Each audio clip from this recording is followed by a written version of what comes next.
Hello students, question number 6 from JEE Main 2022, 28 June, shift 1. The question is, let A1, A2, A3 इस तरीके से be an increasing geometric progression है ये of positive real numbers and A1 multiplied by A3 multiplied by A5 into A7 का value 1/1296 है and A2 plus A4 का value 7/36 है. तो आपको बताना है कि A6 plus A8 plus A10 का वैल्यू कितना होगा. तो हम अज्यूम कर लेते हैं कि जो A1 है वो A है एंड कॉमन रेशियो जो है वो R है. मान लेते हैं कि common ratio equal to R है. तो हमें सारे नंबर्स पता हैं. अब सबसे पहले तो ये प्रोडक्ट अगर निकालूँ मैं तो आएगा A1 into A1 multiplied by A3 multiplied by A5 multiplied by A7 equal to 1/1296 है.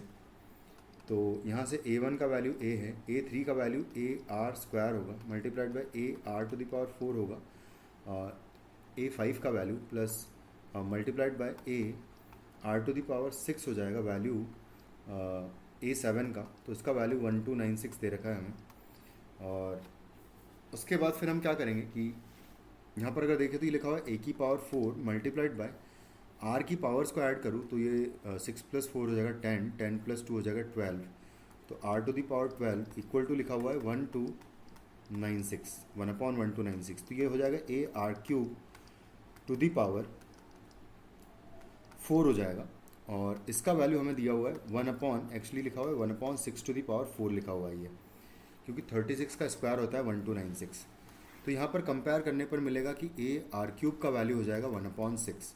नेगेटिव हो नहीं सकता क्योंकि ये इंक्रीजिंग और पॉजिटिव रियल नंबर से बनी हुई AP है, और सॉरी GP है.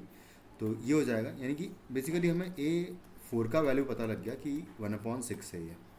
ठीक है, A4 का वैल्यू इतना तो पता लग गया. उसके बाद दिया हुआ है कि A2 प्लस A4 का वैल्यू 7/36 है. तो यहाँ से आ जाएगा A2 plus A4 is equal to है 7/36. तो मैं क्या करूँगा, यहाँ से A2 का वैल्यू निकाल लूँगा, जो कि आएगा क्या 7/36 माइनस A4, और A4 का वैल्यू 1/6 है. तो इसको 6 से मल्टीप्लाई डिवाइड कर लेंगे अगर, तो यहाँ से 1/36 वैल्यू मुझे मिल जाएगा A2 का, और A2 होगा AR, मतलब कि 1/36 हो जाएगा AR का वैल्यू. ये हो जाएगी सेकेंड इक्वेशन, ये हो जाएगी हमारी फर्स्ट इक्वेशन. इन दोनों को मैं डिवाइड करूँगा अगर, तो यहाँ से मुझे मिलेगा R स्क्वायर का वैल्यू, जो कि आ जाएगा कितना, R स्क्वायर का वैल्यू एक्चुअली 6 आ जाएगा. सॉरी, R स्क्वायर का वैल्यू अगर देखेंगे तो इसको डिवाइड कर लेते हैं.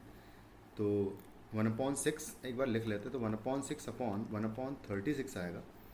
तो हाँ, R स्क्वायर का वैल्यू 6 आ जाएगा, करेक्ट है. R स्क्वायर अगर 6 है तो R की वैल्यू √6 हो जाएगी, क्योंकि फिर से पॉजिटिव AP है, कॉमन रेशियो से पॉजिटिव होगा, इंक्रीजिंग AP इस वजह से. तो R का वैल्यू √6 हो जाएगा. और उसके बाद A का वैल्यू निकालूंगा, तो मैं कहीं से भी एक जगह पुट कर दूँ. अगर मान लो यहाँ पर पुट कर देते AR इज इक्वल टू 1/36 है, तो A into R which is √6 is equal to 1/36 given है. तो A का वैल्यू हो जाएगा 1/36√6 आ जाएगा. अब सारी चीज़ें अगर आ चुकी है तो हम directly A6 plus A10 plus A8 का वैल्यू निकालेंगे. तो A6 plus A8 plus A10 जो है वो होगा AR टू दी पावर 5 होगा ये, प्लस A8 हो जाएगा AR to the power 7 plus AR to the power 9 हो जाएगा ये. यहाँ से हम AR to the power 5 common ले लें अगर, तो बचेगा 1 plus R square plus R to the power यहाँ पर बचेगा 4. कुछ इस तरीके से आ जाएगा. तो बस यहाँ डायरेक्टली आप सबकी वैल्यूज पुट कर देते हैं. तो A का वैल्यू हो जाएगा 1/36√6 multiplied by R to the power 6 जो है, R अगर √6 है तो √6 का पावर 5 आ जाएगा, multiplied by 1 plus R square का वैल्यू है 6, और R टू दी पावर 4 का वैल्यू 36 हो जाएगा. बस अब इसको कैलकुलेट कर लेते हैं. तो ऊपर जो है वो 6 का पावर √6 का पावर 4 करूँगा तो 6 स्क्वायर आ जाएगा. एक्चुअली ये दोनों चीज़ें सेम लिखी हुई अगर ध्यान से देखा जाए तो. ये लिखा हुआ है 6 स्क्वायर लिखा हुआ है, यानी √6 का पावर 4, तो √6 का पावर 5 नीचे भी लिखा हुआ है और ऊपर भी लिखा हुआ है. तो ये आपस में कैंसिल आउट हो जाएगा. बचेगा सिर्फ यही तो इसका वैल्यू अगर देखें तो आएगा ये हो जाएगा 42, तो फाइनली 43 जो है आपका आंसर हो जाएगा इन सब का सम, जो कि ऑप्शन सी में हमें नज़र आ रहा है। Thank you.